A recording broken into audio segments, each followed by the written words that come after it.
I should start off this video by saying that I know a lot of people are going to be thinking that in this video I'm going to be saying how the Switch is not doing well. The Switch is doing well. It's doing really, really well. I don't want that title to deceive people. What I'm mainly trying to talk about is if the Switch has really reached its peak, because I saw an article today when I was looking for topics to talk about, and it said that this is it, pretty much. This is the closest Nintendo will ever get with the Switch when it comes to third-party developers to touching their competition, because the next generation of consoles are around the corner. The PlayStation 5, Xbox, whatever, those are coming soon. And right now, as they think, which I respect their opinion, Nintendo's going to be at their best for the Switch. And I'm not trying to make people think differently about their opinions. I'm just trying to express mine about this topic, and that is, has the Switch really plateaued? Has it reached its peak when it comes, I guess in general too, but especially when it comes to third-party developers, and we'll talk about that too. So, I'm not even going to be talking about anything else, so without further ado, let's get into it. Is that true? That is the biggest question, and everyone's going to have different takes on that, but in my opinion, I think that, in general, I think that the Switch has not plateaued. I think that the Switch still has many years ahead of it, and not just in, like, time, in games, too, and sales. I'm sure that Nintendo will have holiday seasons where their sales go exponentially high.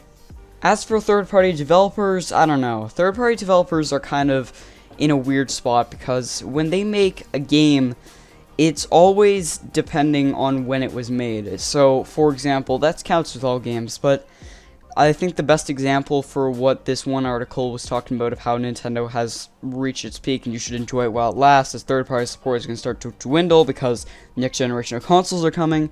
Anthem is a great example. That's a very ambitious game that is coming to PS4 and Xbox One, and I don't think that game really had much of a chance of being on the Switch. I just don't think it was ever in consideration. Even if it was, I think the odds of it happening are really low, considering just of how powerful the Switch is. And the Switch is a very powerful portable device, but I don't know if it can handle something like that. However, there's always going to be the entire spectrum, so there's always going to be smaller games like indie titles, and there's going to be the more medium-sized games that can run on the Switch. Because we've seen games like Breath of the Wild and Super Mario Odyssey, which I will say, Breath of the Wild especially did have some frame rate issues, and it doesn't look as great if it was running on, say, an Xbox One X or even the PS4. It's not, the graphics aren't insanely good.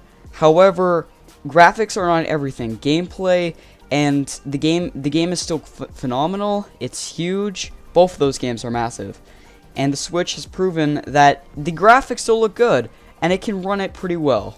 Next, when we're talking about plateauing, let's discuss probably what's on everyone's minds, and that is sales. I do think that the Nintendo Switch, I'll just say this right away, I think that the Switch is going to probably have some ups and downs in the future, like every console, but I think that the Switch is just going to be a console that is going to consistently sell pretty well.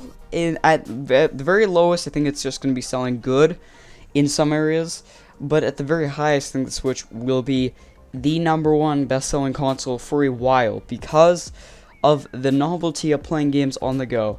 Even if the Switch really is, like, even if so many people have bought the system, that novelty is still there and it's not rivaled by anything. I guess the only real mobile competitor is phones, but then again, phones are not, you're not going to be running Super Mario Odyssey, Breath of the Wild on your iPhone, not even iPhone 10. You're not going to be doing that. That's just something that phones cannot handle right now.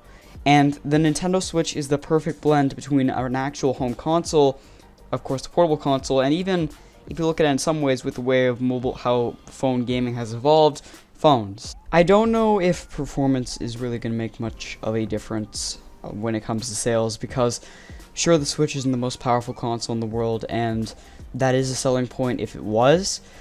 But at this point, I think the Switch is just powerful. It's powerful enough. So even if we may not see Anthem or really demanding and huge games like that, we're still going to get games that are big enough to justify its existence, and that is going to help sales. And in general, the Switch is just not going to be plateauing when it comes to all three of those categories.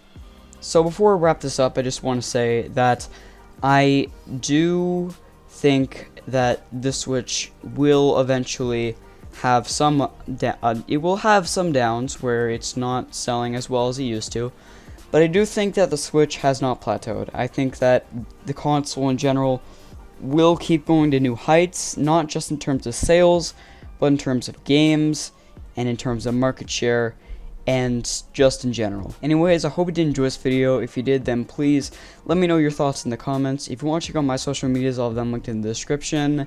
And as always, see you.